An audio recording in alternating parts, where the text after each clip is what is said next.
Hello and welcome to the Retro Robbins show. Today I'm going to be reviewing soldering irons as well as a game, so let's have a look. When I first started soldering, I used something, and a lot of people who do their own little bit of surface mounted soldering or through hole soldering will recognise this little tool. Simple but effective solder sucker. For desoldering it's great. The only problem you've got with this is you've got to sort of hold your soldering iron down and then hold that to it and click it while you're, or if you can't get this and the soldering iron, you sort of do a switch mechanism. So I decided to try and get something off the internet. I went and had a search at a different type. I'm not going to tell you any manufacturers or makes of these because there are several people that make the same items. It's up to you which one you use. It's not for me to endorse them. I'm just saying what's best for me. So that was the first one I used and still use that now. Important to keep the clean, so I always give it a good clean out after I've used it. Then I decided I wanted something that heats, that stays heated, rather than having two items like a soldering iron and fill your hands up. I then bought this bad boy. Well, at least I thought it was bad boy. It was alright for huge items to desolder, but the problem is it is only a solenoid on a spring, so when you release that it clicks, sucks it back and then releases it. But it's such a quick burst that it doesn't do any suction that's really effective, and that gets quite hot. The other problem is that is not one complete tube up there.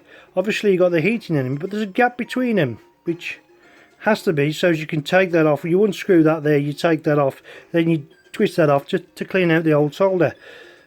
But because of that, you tend to lose a lot of your suction there, so that gets jammed up quite easily, and then when you're desoldering stuff you end up putting too much heat on it because you've clicked it a few times and the solder's not actually moved.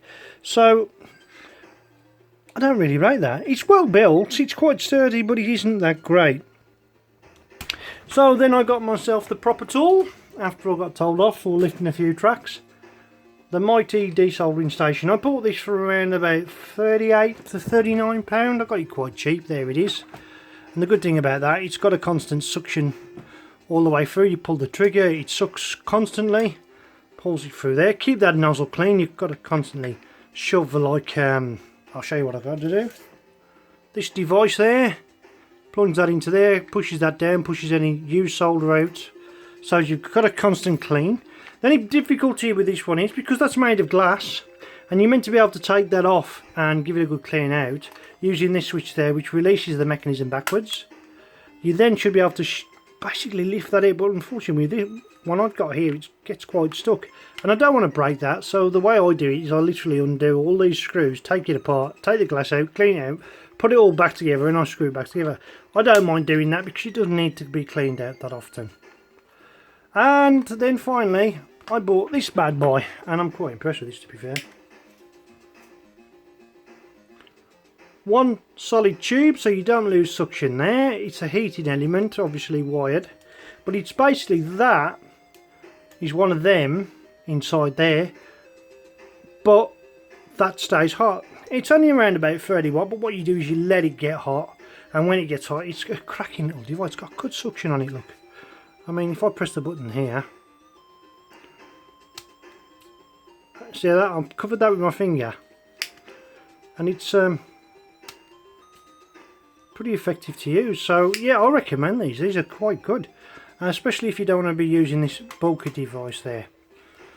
So yeah, I would give this second place, this first place, that third place and first place because it's so convenient and handy to use. They do get old, and this I'm effectively going to put it in the bin because it's useless.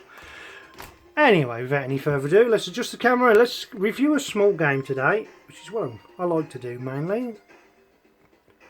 And there we go, you got a nice big view today. I usually like to let you see my spectrums, instead you can see me Crash Magazine and my monitor. Oh, and I've crashed the beloved Plus 3. So today we're going to play a cracking game.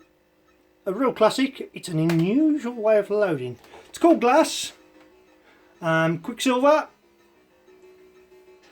This is a game for anyone to play really, any age. It's just a simple classic shoot 'em up, but where it's a 3D shoot 'em up because you're going forwards. Without any further ado, let's give it a go. Excellent use of the graphics around, the colours are amazing.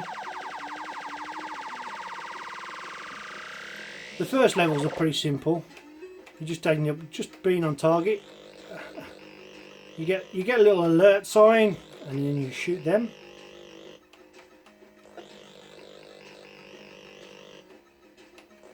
And when you get to the end of the level, it'll do a little sequence as it flies to each stage.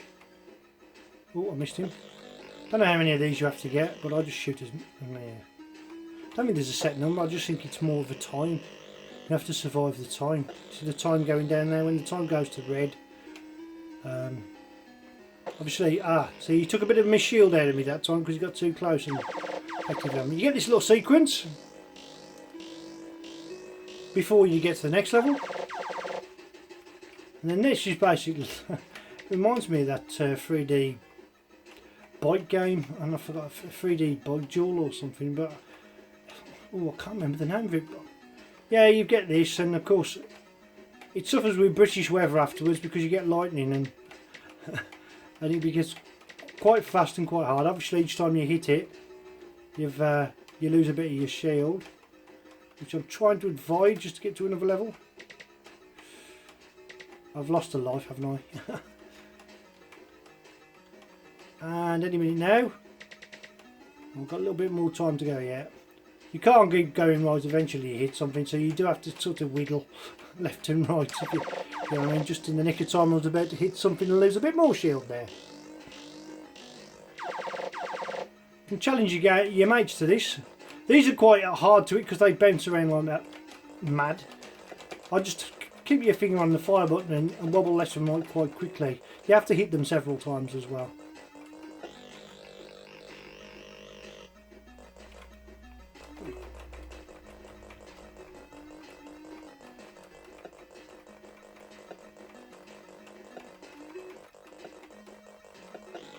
Sounds pretty rudimentally. Obviously it didn't have any AY sound. If you can hear any AY sound, that's something playing in the background. That's nothing to do with this game. Oh look, I've made it through.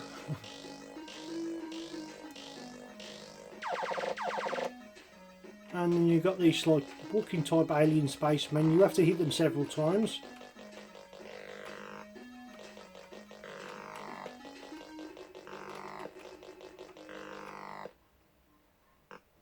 I do like the little reflection. I think that's quite well done. Hence the reason why it's called glass, I suppose.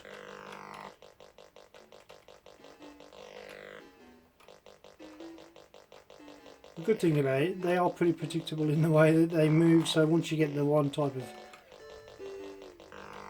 sprite to destroy, they're all the same in the way they're moving.